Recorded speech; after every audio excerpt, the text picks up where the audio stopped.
Dr. Diane, your chronic illness expert here. Today we're talking about what supplements help your immune system the best in order to fight and prevent chronic diseases such as Lyme disease, mold illness, and more. Now, here's the big thing. We can talk about things that you've heard about, vitamin C and echinacea, other herbs you may or may not have heard about, such as Oregon grape. We can talk about Lyme herbs like red roots, like cryptolepis, on and on and on and on. And those all have benefits. But here's the big kicker.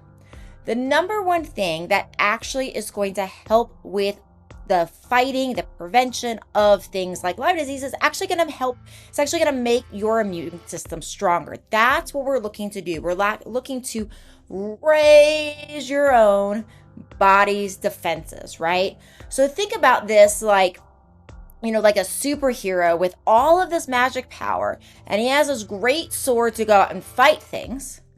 But then the sword, he doesn't have the strength to pull it out of his body. That is useless. So we can look at things like vitamin C, like some of these herbs, all of those things like the sword. But if we don't have that immune system functioning to actually wield the sword, it's not going to do anything. So what do? Well, we understand where the immune system comes from. So about 10% of the immune system comes from the microbiome that is all over our body. In our gut, in our genitals, on our skin, in our sinuses, and more, right? So we want to make sure that we are feeding our microbiome food that it likes, known as prebiotics. We also want to make sure that we are working with stress and other things that could cause our microbiome to not work as properly. In addition to that, we want to make sure that we are working with our gut because our gut is 70% of our immune system. There is a statistic in functional medicine that says 50% of people have a problem in their gut without a symptom. That means that 50% of people have a problem in their gut leading to probably something like their immune system not functioning as well, but they don't have a symptom like constipation or diarrhea or gas and bloating.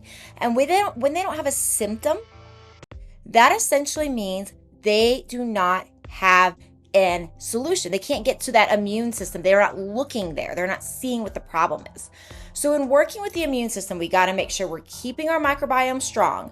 Remember, you can take probiotics, which some people respond well to and others don't. Always check with your doctor. But you always want to make sure that when you're taking probiotics, that's not going to repopulate the entire microbiome. You really want that prebiotic, which is the food for the microbiome, to help populate species that are not found in probiotics.